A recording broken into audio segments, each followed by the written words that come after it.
Ey balam. Andağılarda sen sızdın ba? Men ötürktің еміне сенетін жанмын.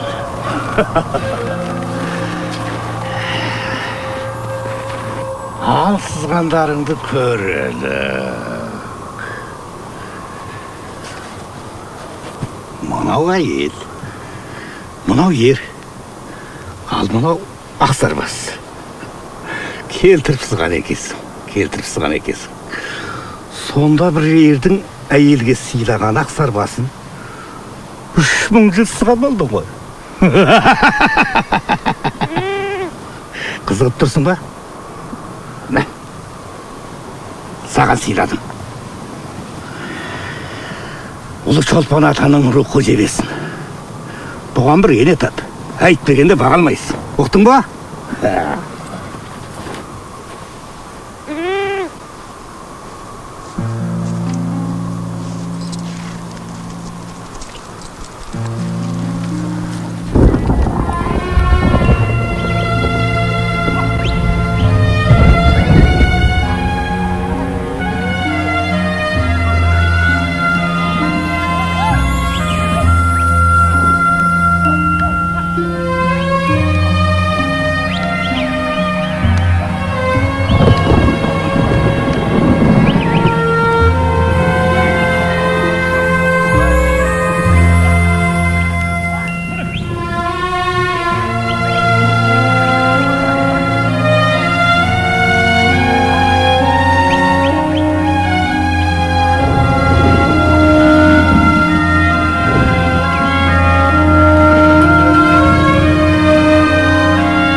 Қасиетті Чолпан ата көшпенді жұрттың қай баласына қоз сыйламаған дейсіз.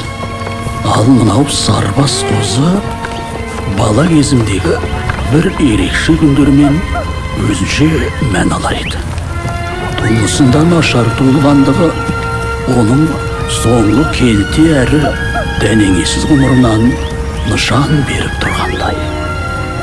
Дегенмен біз жайлауға барғанда сол жылғы жайлауда болған барлық оқиғалар мен осынау көпсі қозының қасымнан екелі қалмай ілесіп жүргені көкейімде мәңгі сақталып қалар деп ойламаған екем.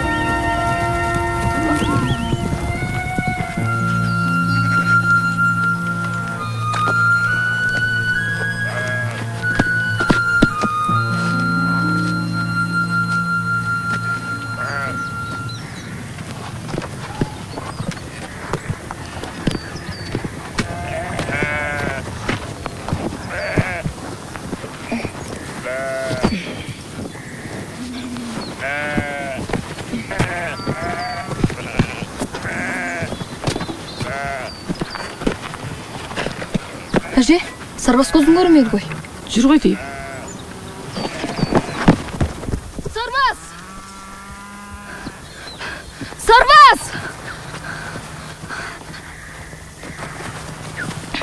Сарбас! Сарбас!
Әже, Ал балам, атам неден қайтыс болған?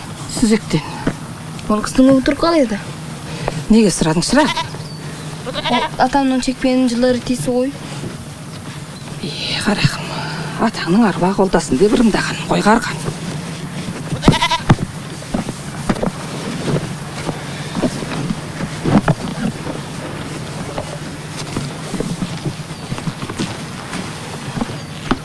Құдай қолдап белін түсірсек, оң жағымыз қызарса, сендерге мұра боп қалады.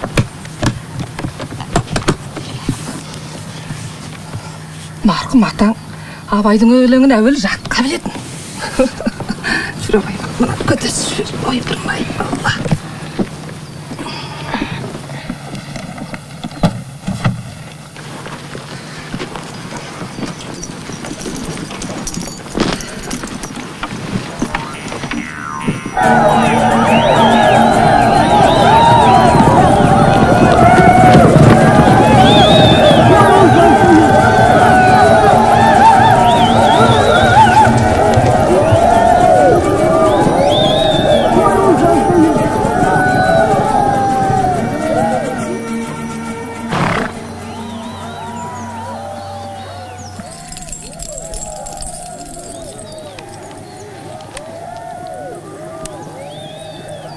Есіңде болсын. Мұнда менің айтқанын тыңдайсың. Мәрзия? Ау апа. Бар. Екеуіне дәнекер бол. Жеңгесісің ғой. Жүр. Олар жауың емес. Менің төркінім.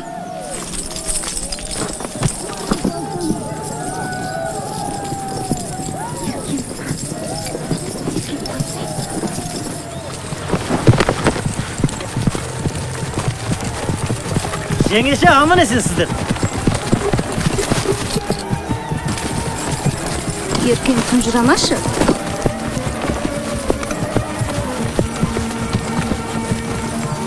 Аялдаш.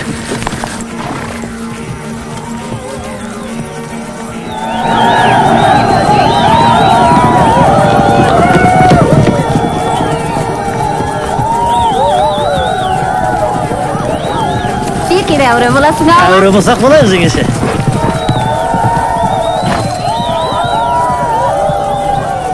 Атың кім жігіт?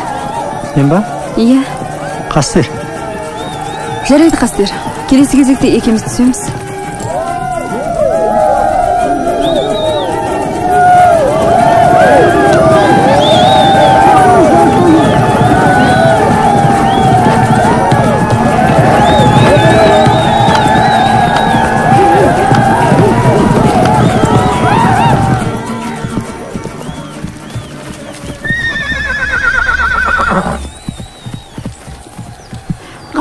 Ғап өтіңіз қаттырақ кетті. Есем кетті десең, міне қамшы. Ал нағыл деп тұрсың.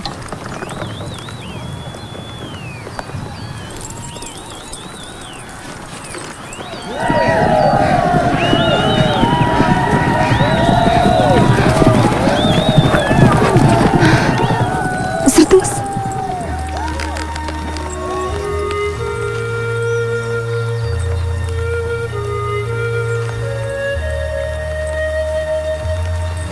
Саған бер, айыбым үшін болсын. Неге қарайсың? Ер тоқым. Онда сен маған біреуін сыйла.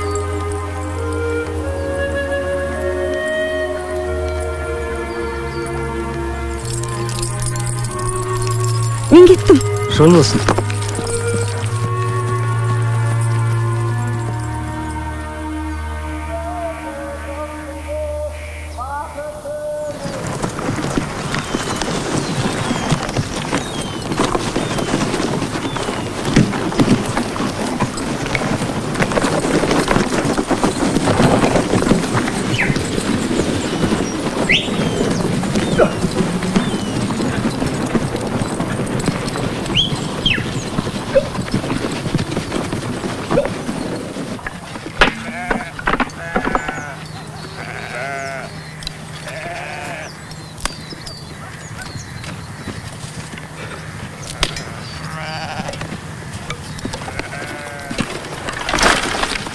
Үй балам, қолыңа не болған?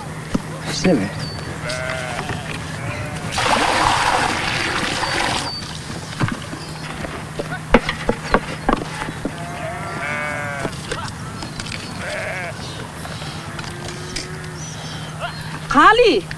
Қали ау. Я. Көшіден от алып келші. Жаңайда. Міне.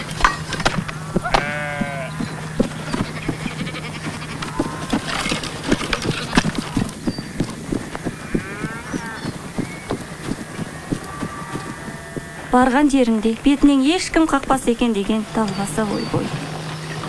Кешегі төркінім, бүгін құда болдыңыздар.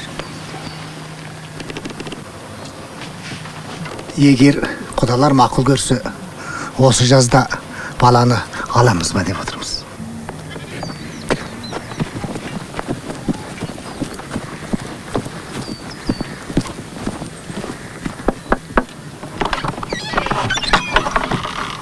Әжем от алып кел деп жіберді. Кіре ғой балақай. Көрмеген баласын ғой. Атым Қали, үйім ана бетте. Шешең неге өзі келмеген? Олар етекте шаруаға қалды. Әжем қасырағым үшеуміз осындамыз.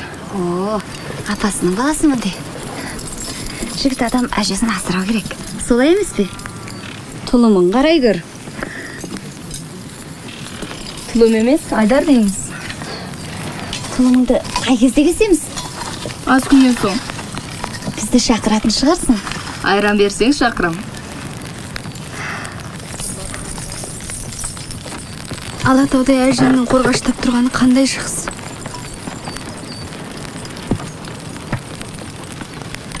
Шірк, сөзімді сөйлейтін әжемнен де айырылдым. Еркем.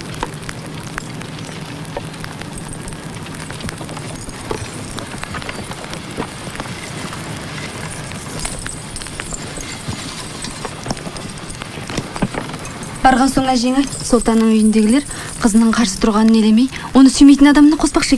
Кал.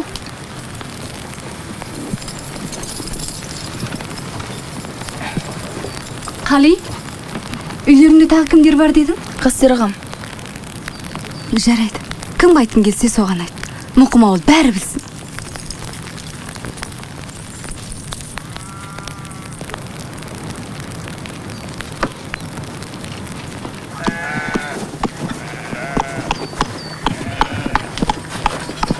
От келді. Әкел.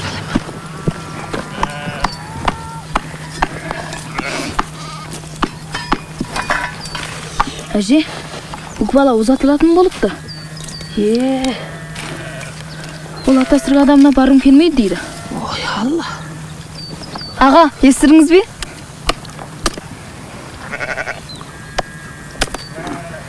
Ол сізге және Мұқым ауылдағылардың барлығын айт бар деді.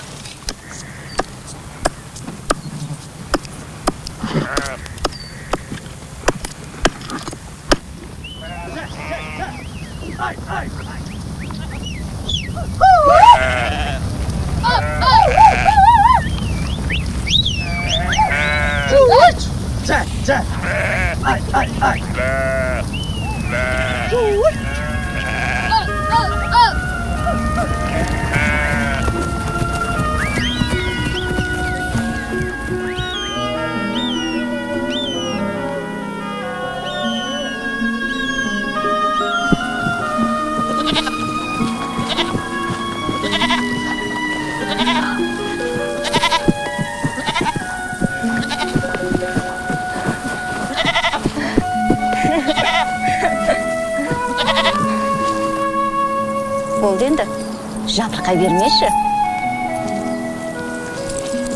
Ертек айтып берейін ба? Баяғы сол бойжеткен Рула сағасының тіл табысы. Үлкендер қосылмаса, екеуі бірге қашып кетіпті дейтін шығарсың. Қойшы, сал серлердің әндерінде де осылай айтылмақшы ма еді? Айтарын сол қашқан қыз бен жігіт әбден мез болған ғой. Байқа, бір күні өзіңде біреумен қашып кетіп жүрме? Кіммен қашамын? Желмен бе?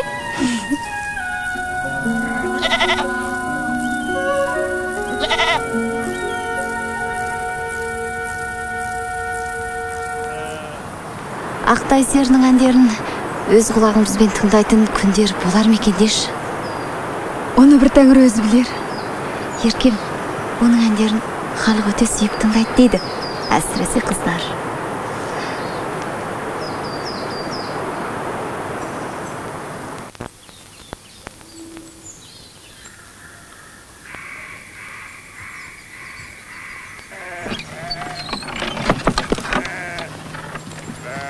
Қали? Ай балам, Қали, тұра ғой.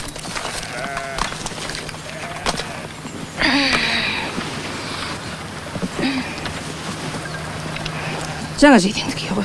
Жаңа жейде? Иә. Бісміллә.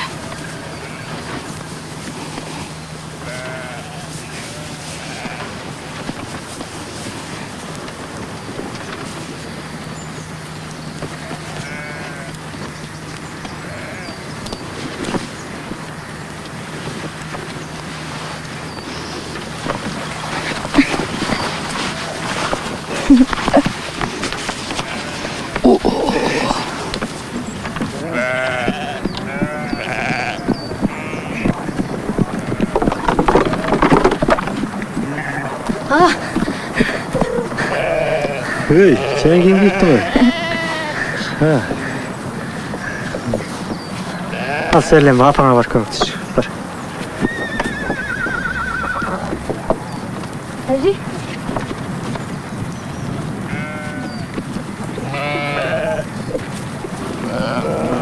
Assalamualaikum. Mına şaltı kayacak yalayacak mı bey? Attasın yalayacak dedi. Aç görgenden bak. Aman. Kanday özün mıksın mı? Kulayacak. Oğaleyküm assalam balım kanday yamasın mı? Allah. Malcan aman bak. Aman. Kanday balam. Keşişin gelmedi mi? Ha. Ey balam. Durumu kaldır. Ali! Raki, şişe. Oğlunum.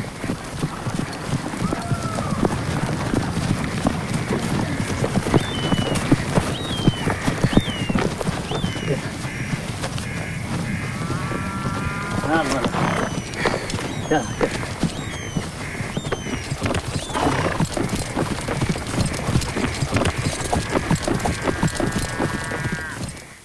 Hasiyetli Allah'dan bak dileymin. Amin. Küllü akıl parasattın yesi. Jaratuşu Tengirden nak dileymin. Amin. Осы балаға бақ тілеймін. Еркеге ер болсын. Қайсар мінез өр болсын. Осы алал малым бар пәндеге тыныштық пен бейбітшілік сыйласын.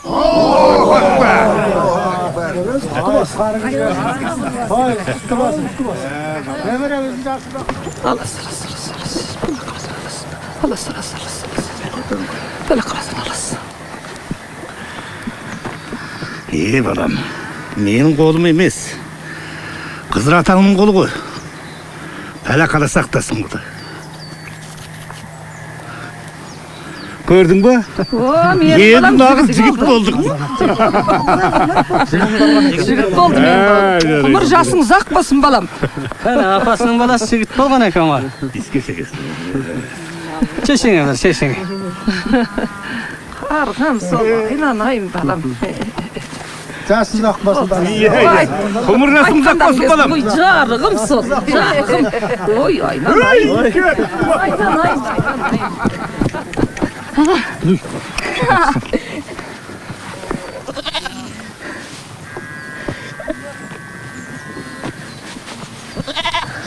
Ой, окей.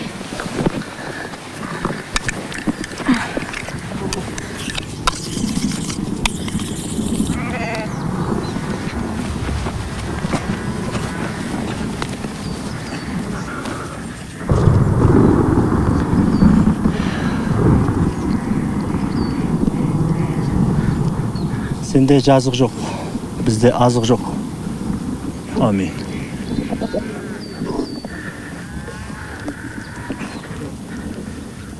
Кешір. Ой бала! Келеңдер жігіттер! Жібер болды қарындас.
Oy berekeli bolsun. Özlerinizle birge bolsun.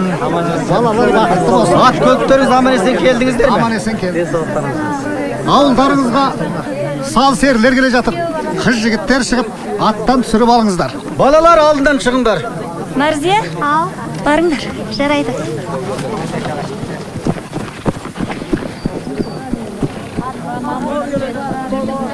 Қалия!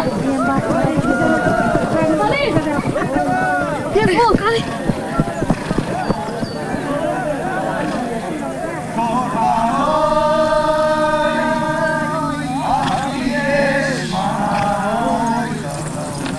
Қыздар, Ақтай сері кепті. Мен алдынан шығайын.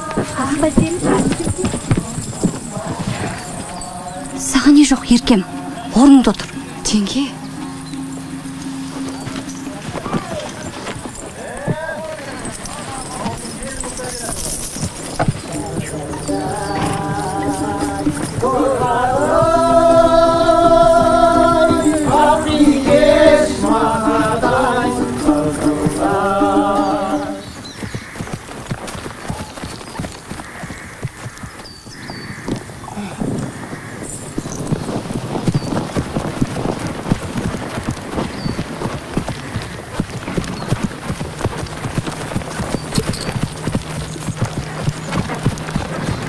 Amansın mı Kerim kız?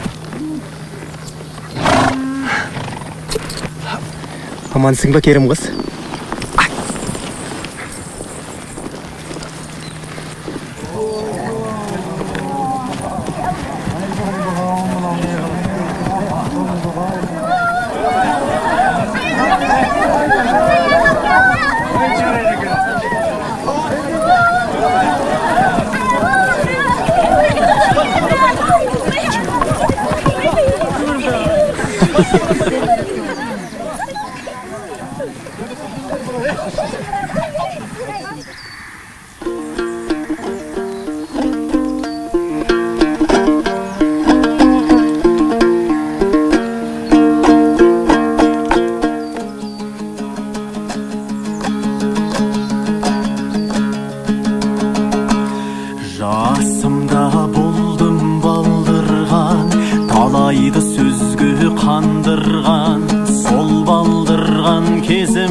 Mаңдайдан шырағы жандырған мәжілісімді көркейтіп халқымды қалап алдырған.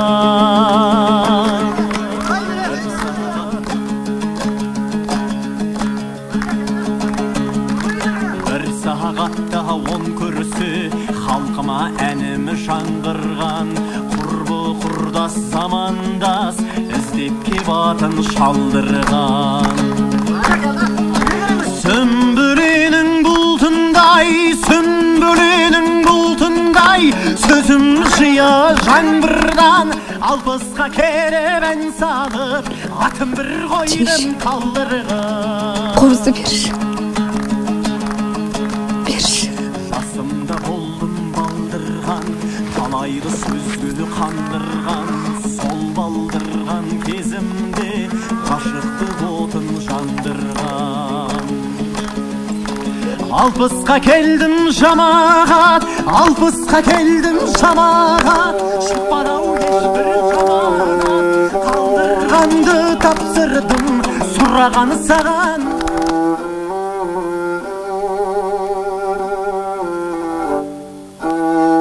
Үкібаланың қобызда тартқаны халық күйі ертен еді.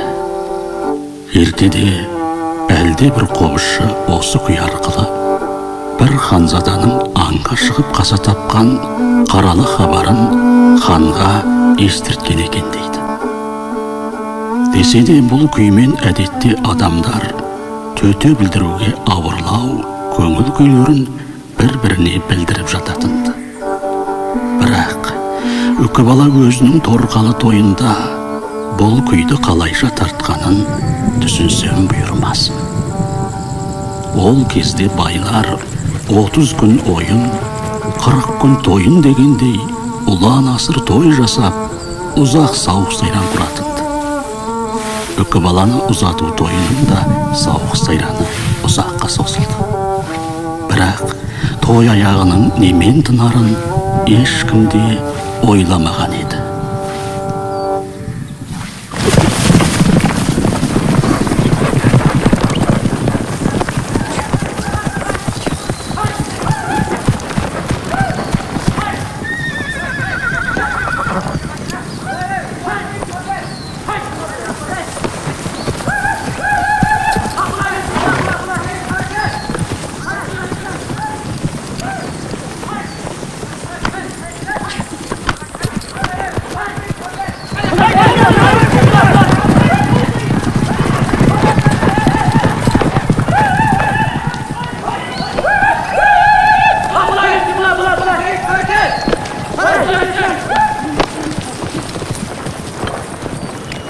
Айналайын үкім, мен сені мәңгі аялаймын.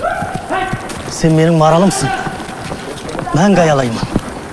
Жігіттер, олар жақта марал бар екен.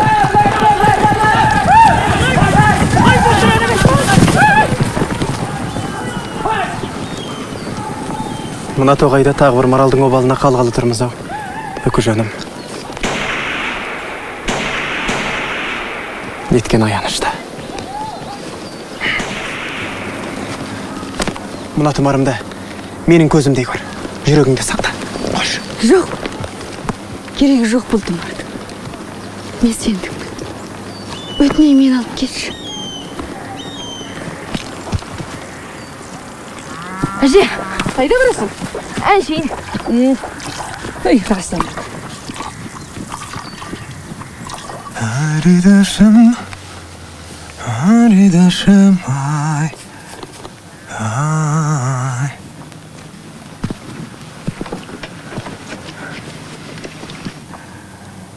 Я балақай, төрлет.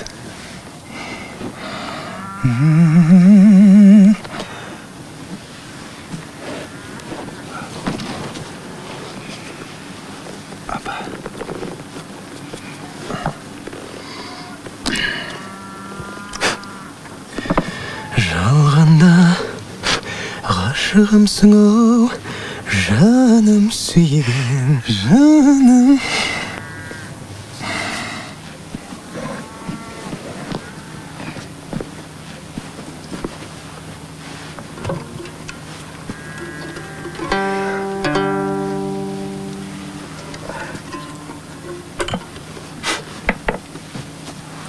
Марқұм атамның шекпеніне ұқсайды екен. Атаң сері болып беді? Иә.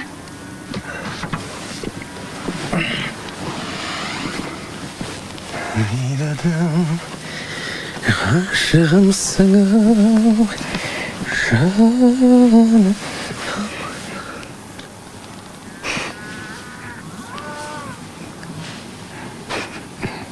Сері аға, айтыңызшы, мен сіз сияқты сері бола аламын ба? Болмағандаш. Көзіңде тұр ғой серлігің. Ашығымсың-ау.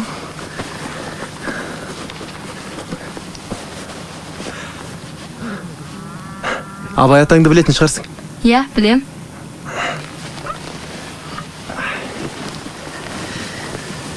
Білетін болсаң, мен саған осы кітапты сыйладым. Оқып шық, жаттап ал. Жақсы ма? Жақсы. Ай, бәрекелді.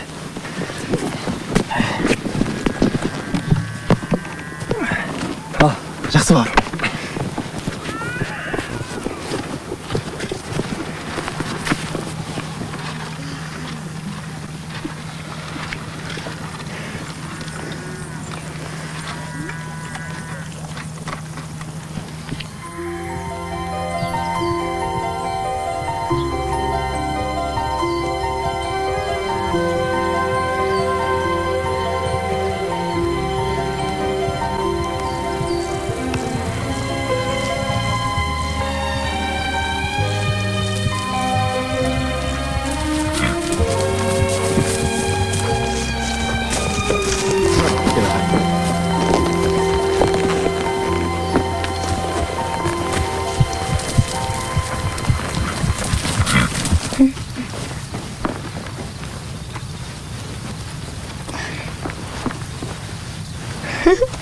Әже.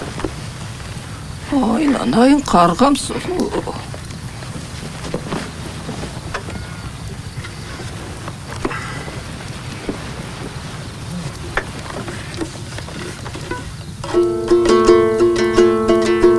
Aynalayım halkımdan, aynalayım halkımdan. Aynalayım halkımdan, aynalayım halkımdan. Aynalayım halkımdan, aynalayım halkımdan. Әже, атам olsa тетіруші ме еді? Саған әлі қайда балам?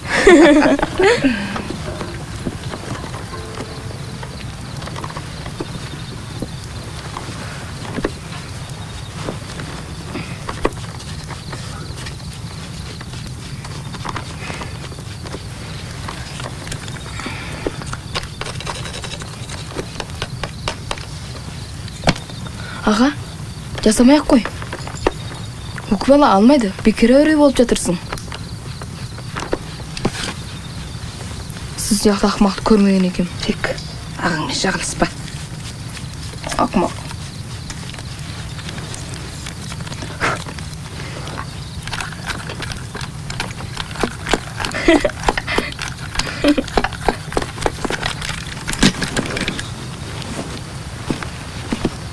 Өртекем. Жарылмаған біте жара.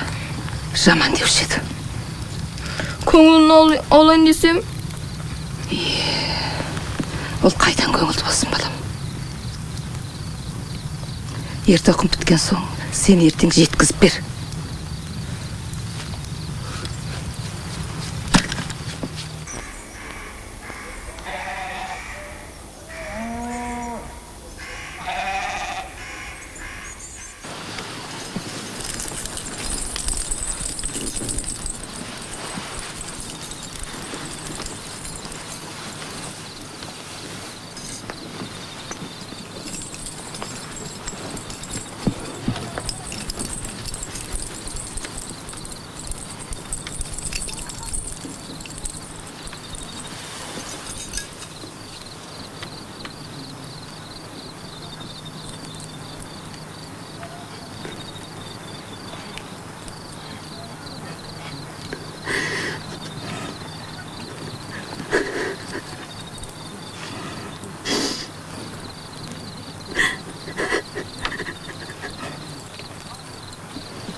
Qali, tura qo'y balam.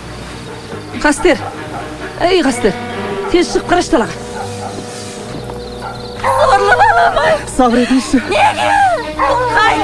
Hepten qatırdın. Beybasta kızın bütün evletimiz betine kıya jaktı. Jigitler, kumdar, tez bolunlar, kumdar oldu.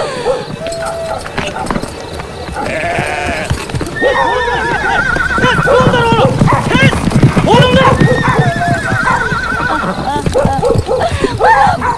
Çalınğaным болсын. Балам, менің çalınğaным болсын дереу балам.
Qo'ya ber bavrim. Biz o'rimizga javob emizmiz qo'y.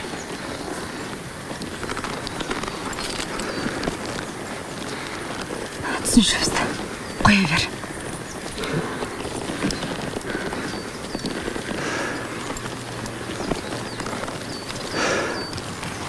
Bar.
Sarbaz. Ölmüş. Sarbaz. Sarbaz. Ölmüş. Sarbaz ölmüş. Karan Sarbaz'ım ben. Sarbaz. Ölmüş Sarbaz. Жазмыш қой. Karan Sarbaz'ım. Жылама балам.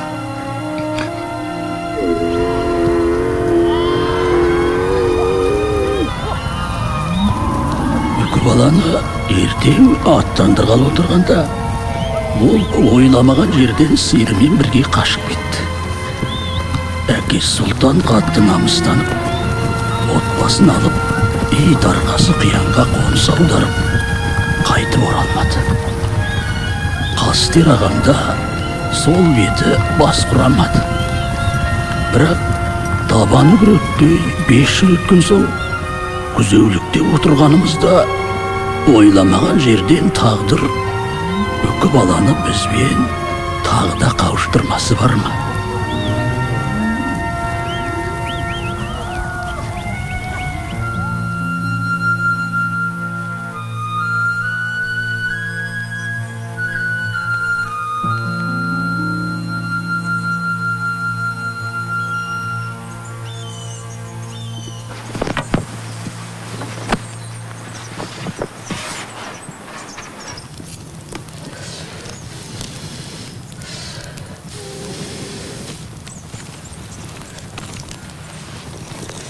Qali. Qali. Tura koy balam.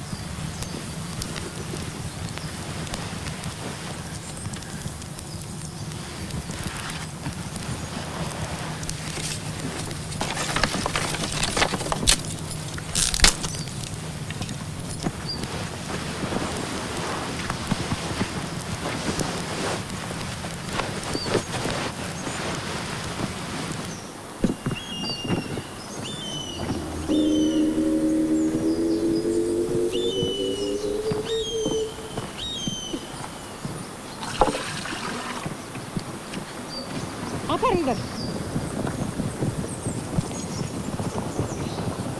Алып барыңдар.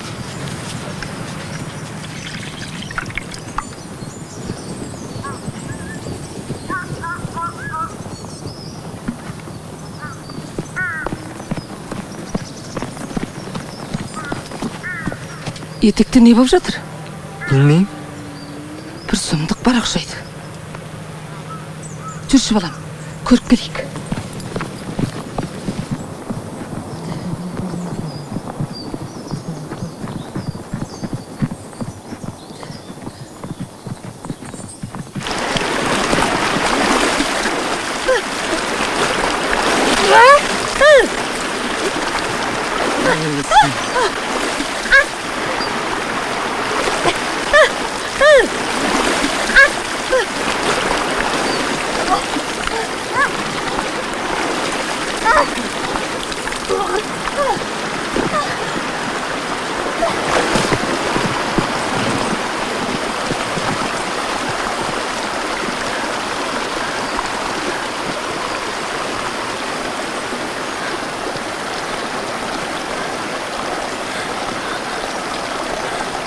Бүккі бала, күйеуіңнің топырағы жасырылмай жатып, жол жосынды бұздың. Сенің көретін жазаң осы.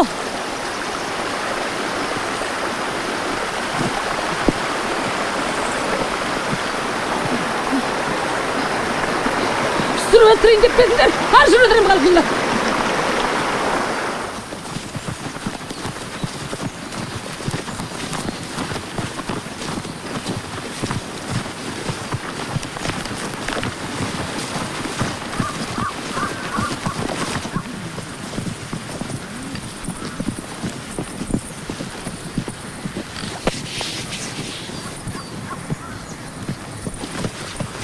Үкі бал екен.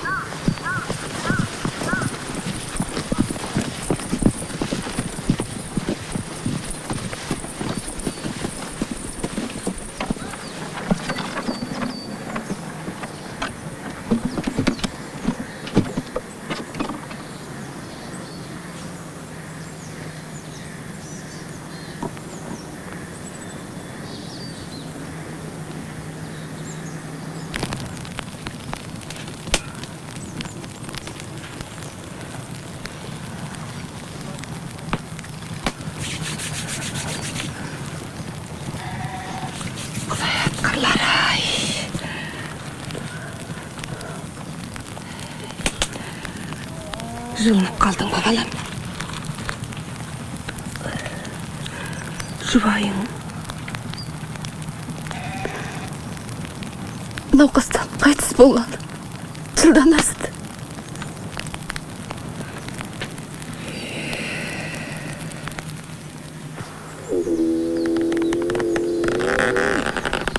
Дәм тұзың таусылған соң жолыңа түсесің деген. Жаны жәннатта болсын. Апа, мен бейгүнәмін. Ай еркекті тіпті танымаймын. Ешбір қатысым жоқ. Сөз алдында құрсандалып жүрген біреу ғой. Ай қыз балам ай. Жұрт қайдан білсін. Сыртыңнан тон пішіп жүр ғой баяғы.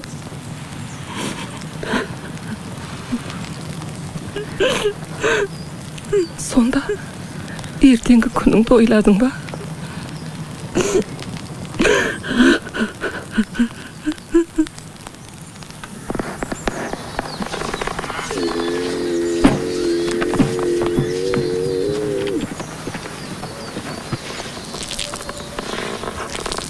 Қастер, үйге кір.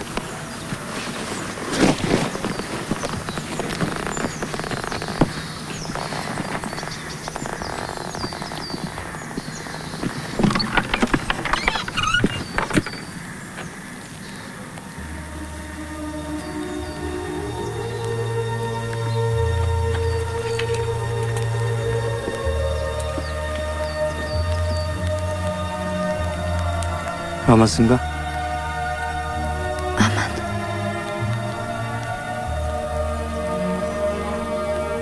Тоңып қалдың ғой.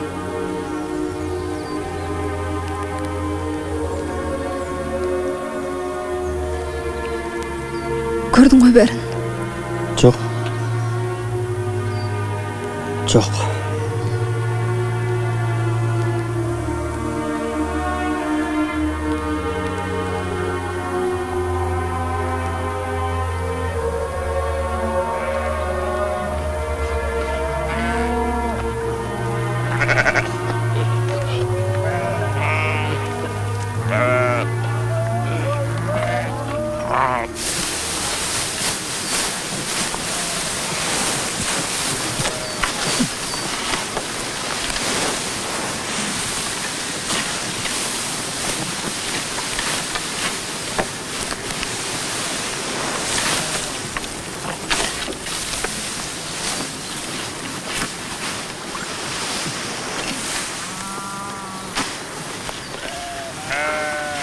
Çay içip şölünді basып al.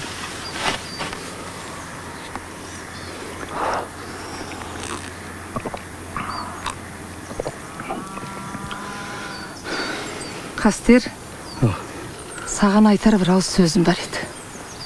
Айтыңыз шеше. 5 жаулықтың соңынан жүре бермей, бір уақ ақ жаулықты да ойласаң еді. 1000 жасайтын құзғын емеспін ғой. Балам, жазымыштан озбақ жоқ.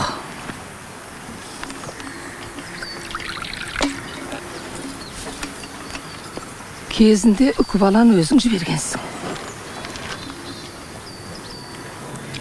Енді міне тағдыр айтап, қайт өзіңе кезіктіріп отыр.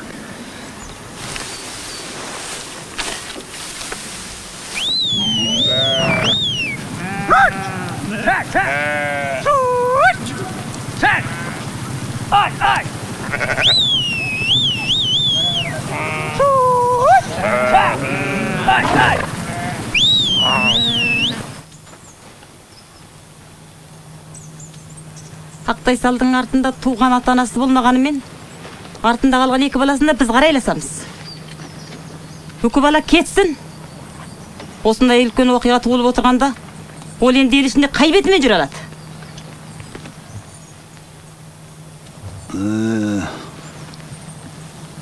Бәйбіше, Қастердің қандай пікірі бар екен? Менің балам менің айтқанымнан шықпайды.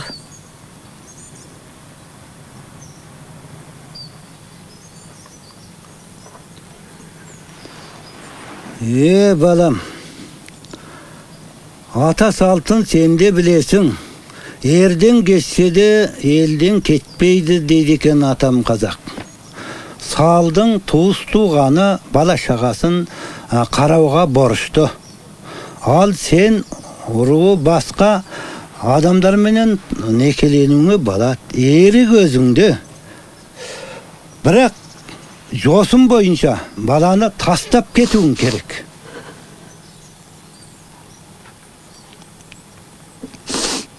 Тағы бір рет айтайын.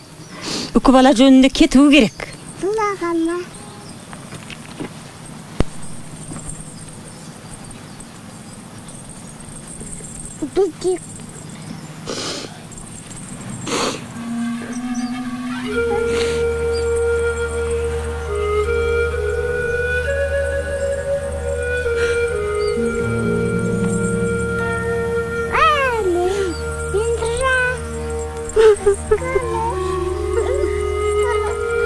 Ал балам, бір бекімге келуің керек.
Amin.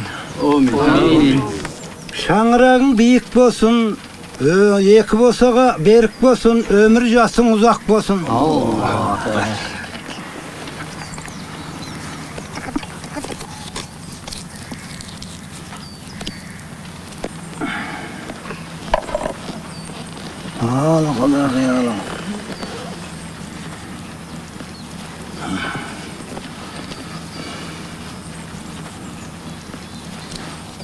Baladарға бер шана.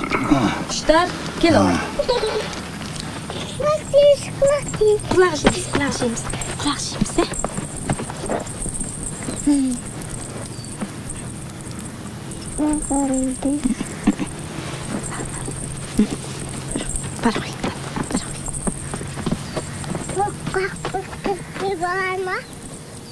Әке бетіне қойын. Құда, бұның бәрі бейірік қой. Көп бала біздің үйге келді. Оның баласы да біздің баламыз. Жол ғой, бір боталың кен берейін.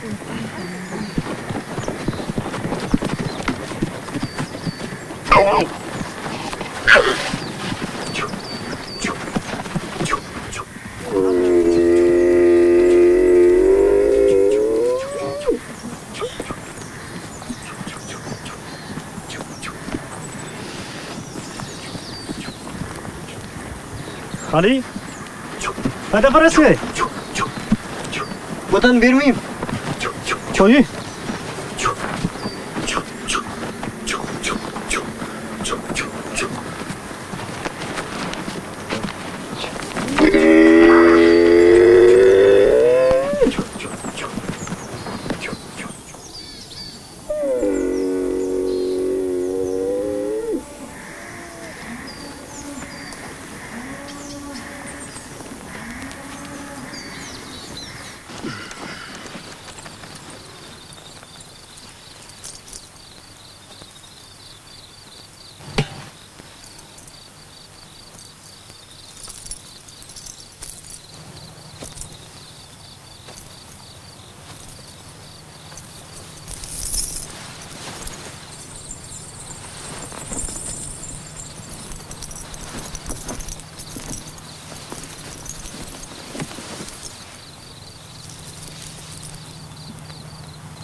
Әже, енген қайт кепті?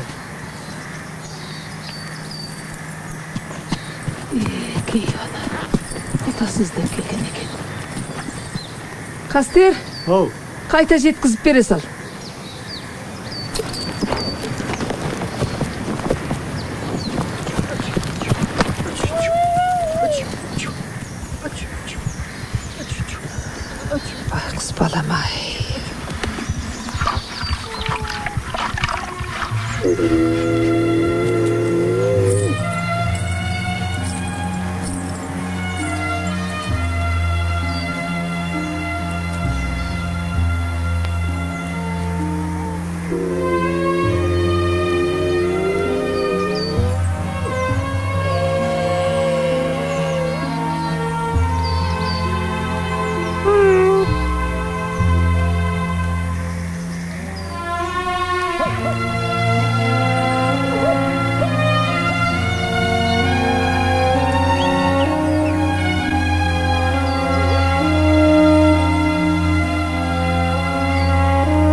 Ay Sara, mal canım pek zaman mı? Işkırlık, ışkırlık.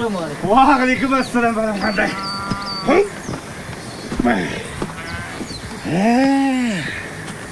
Azamat bolgan ekensin ha? Kızıldan da yaman düşsün be. Aman. Yaman düşsün be. Aman. Sara, tileğin var eken. 4 tülük malın anav. Üyün, oğlun, kelinin, nemeren anav. Endi tirişlikten tileytin neyin kaldı? Koy sen diye girip çay iç.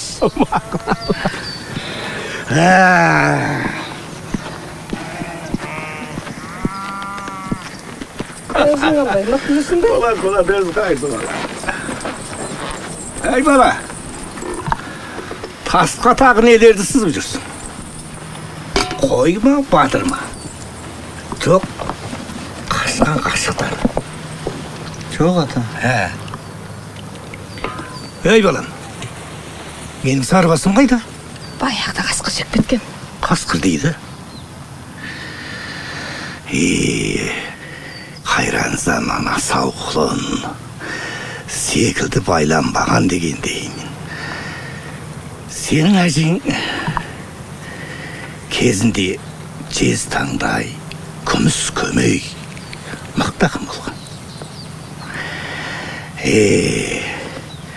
Әріптестерінің талайын чаң қаттырып жүретін. Десе де, жүйрік көдері томар дегендей, менен жеңілген жері бар. Кімдігім жеңіп еді? Өкініштісі, атаң әжеңді алып қашып кетті. Жігітім,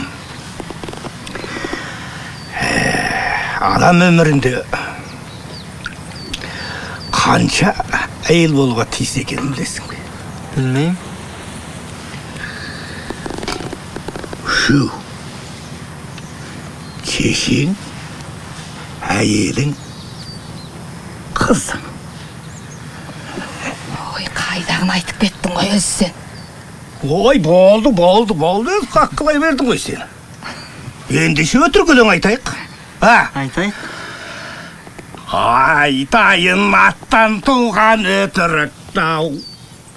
Қоспадым бір мысқал өтірік тау. Болса біреусің қалған өтірік. Bir kızdan dışka dev öldürüp dağ.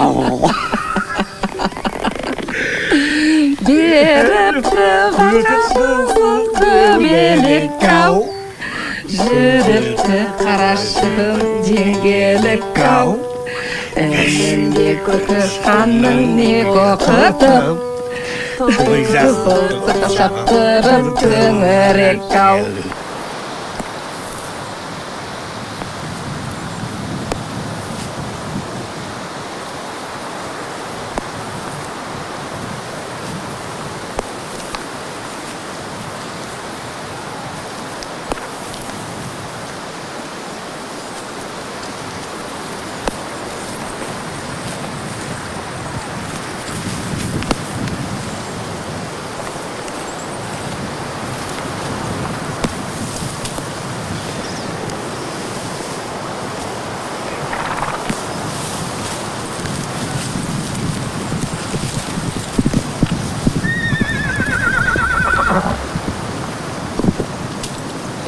Фото жоғалып кетті.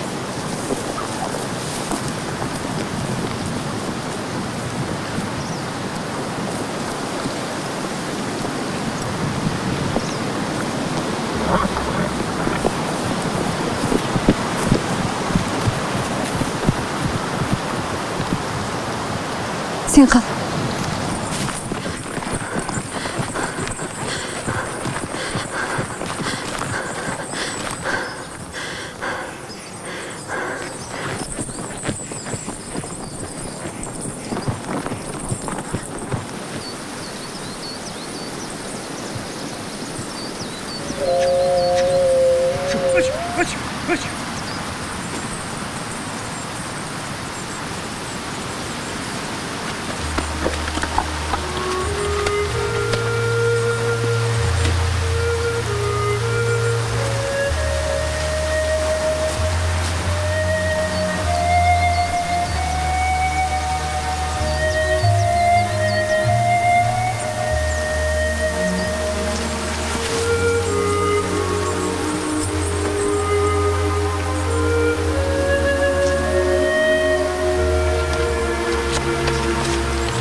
Ұзамай біз күзеуліктен көшіп кеттік.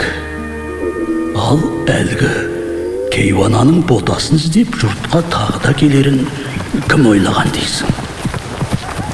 Біз тек қыс түскенше ептеп қыстаулыққа жетіп алуымыз керек. Бірақ алда бізді қандай қыстың күтіп тұрғанын бір Құдайдың өзі біледі.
Қарақтарым, малдың күйі тым нашарлап бара ма қалай?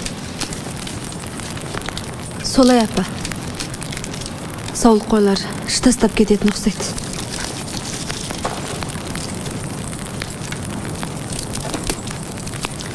Мен күзеліктен біраз жем шөп алып келейін.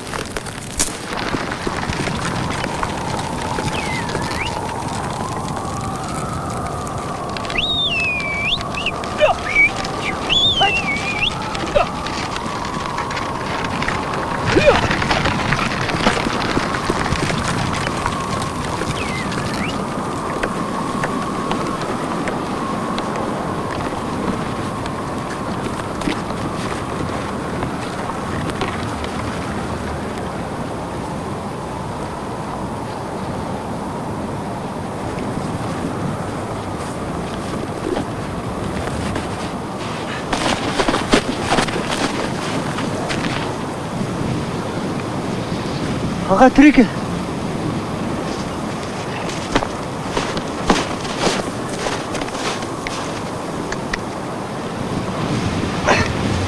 Әрі olma.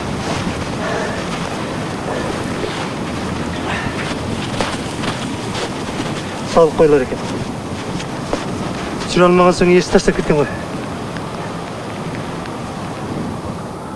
Қали, пышағыңды қолыңа ал. Сенде жазығы жоқ, бізде азығы жоқ. Кешір. Біз бауыздаймыз ба? Сен бауыздамасаң да бәрібір ажал аузынан құтыла алмайды.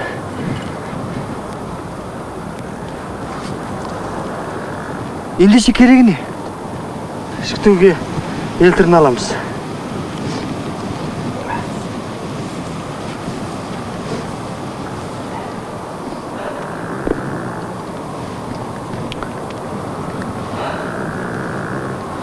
Сенде жазығы жоқ, бізде азығы жоқ.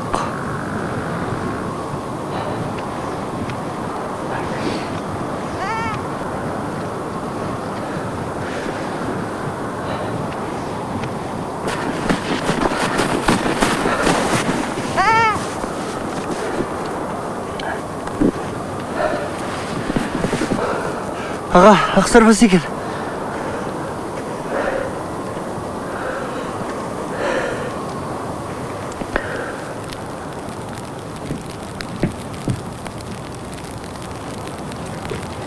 Бұл жалғанға тағы бір жетім қосылды деші. Әже, жұтын алмай жатыр. Шала толған қосты. Қаншалық от бар дейсің балама? Онда қайтеміз? Телейтін бір ене тауып берейік. Мына қақаған қыста телейтін оған қайда ене табысын? Балаға шешенің орны бөлек қой. Екеуің деп қанша мастыққа күйіп, суыққа тоңғанымды тек өзім білем.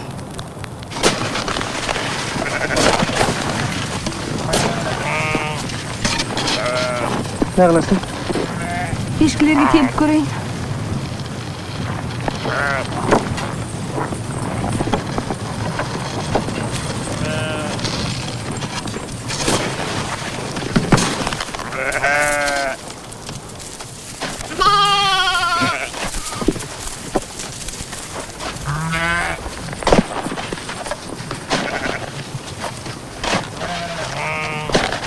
Обал екен.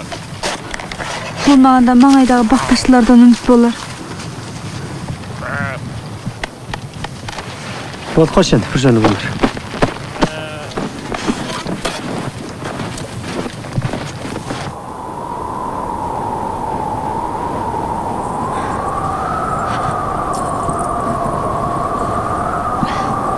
Сол күні үкі бала қозыны телейтін ене тауып берем деп жүріп, қарлы боранға тап болды. Мал жарықтық өлген соң, бұл дүниеге қайта айланып келеме жоқ кім білсін. Дәл мына қозы баяғыдағы ақсарбас қозыдан бір аумайды. Маған тіпті де түсініксіздігі сол.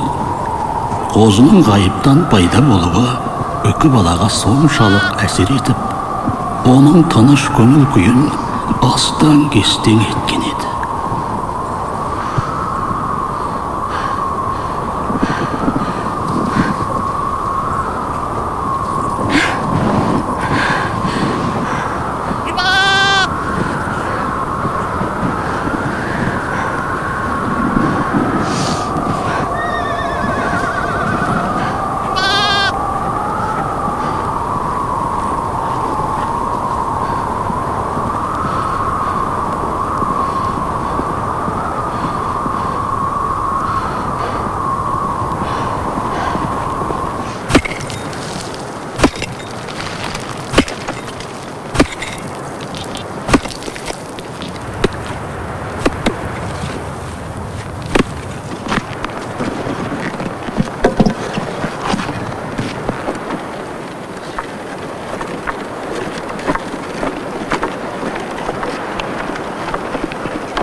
Кейуана.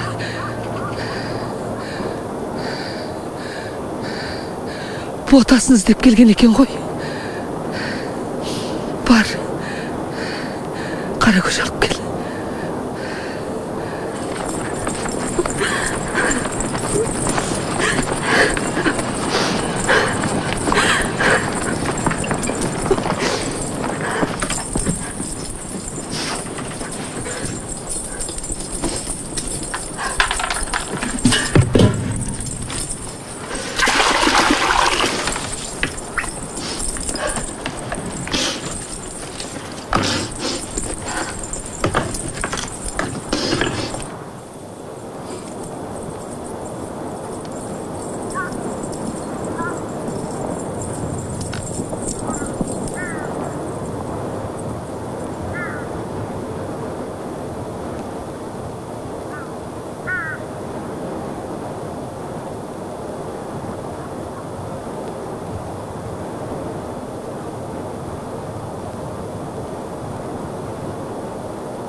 Көзімнің қарасы, көңілімнің санасы, бітпейді іштегі ғашықтың жарасы. Қазақтың данасы, жасыл көн ағасы, бар демес сендей бір адамның баласы. Жылайын, жырлайын, ағызып көз майын. Айтуға келгенде қалқаға сөз дайын. Көзімнің қарасы, көңілімнің санасы, бітпейді іштегі ғашықтың жарасы. Қазақтың данасы, жасыл көн ағасы.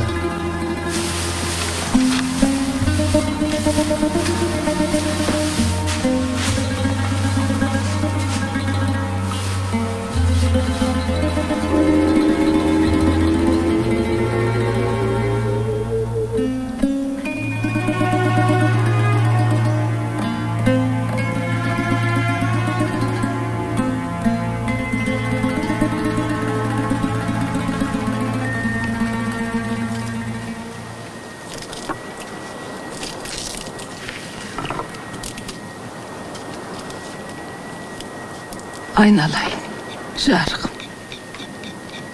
Бізге айта алмай жүрген сөзің бар ма?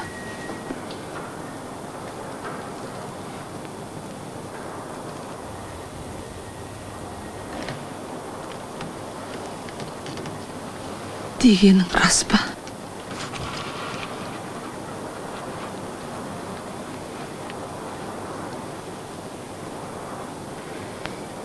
Айыпқа бұйырмаңыз, апа.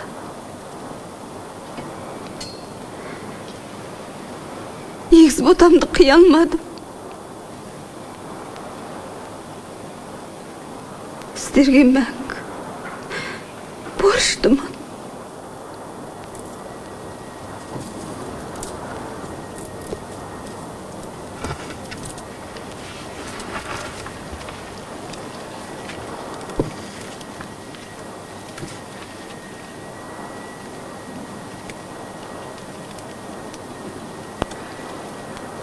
Батамды бердім, балам.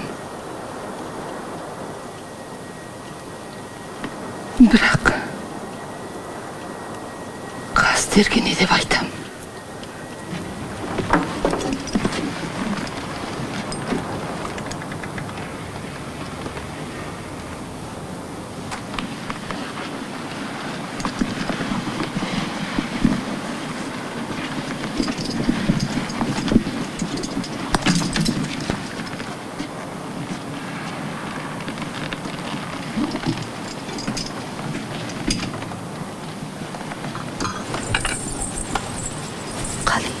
Қобызды бер.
сен деймін адамның баласы.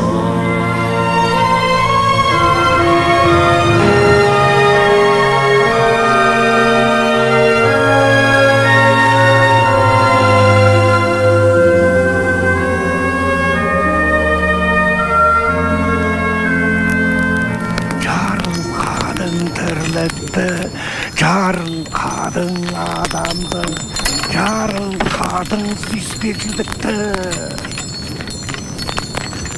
Соған арап ірімсің, қарағайдай қайсаң.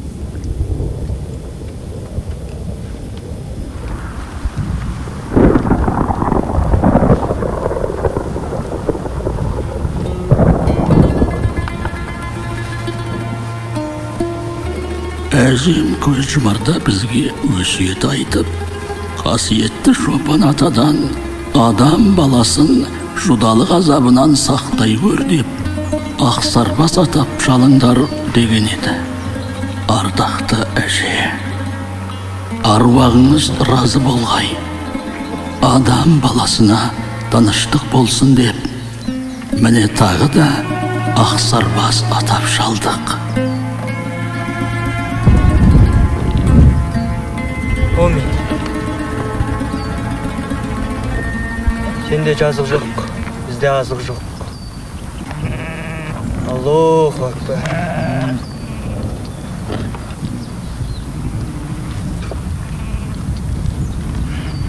Кешір.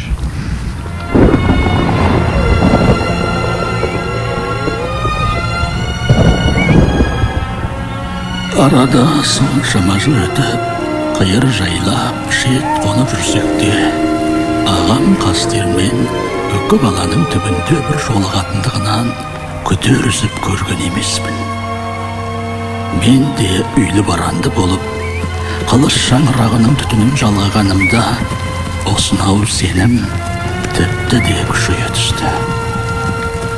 Иә, мені қайран қалдыратыны, әжем мен үкі баланың соншама ұқсас тағдыры.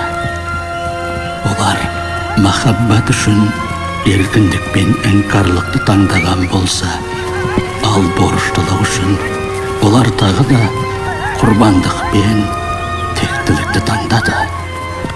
Абыз қария айтқандай, тіршілік мәңгі диірменнің тасындай толассыз айналып тұрады. Ақ сарбастар да аялсыз аталап, олар біздің ақ тілегімізді арқалап, тіршілік талшығын жалғай бермек.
үйіле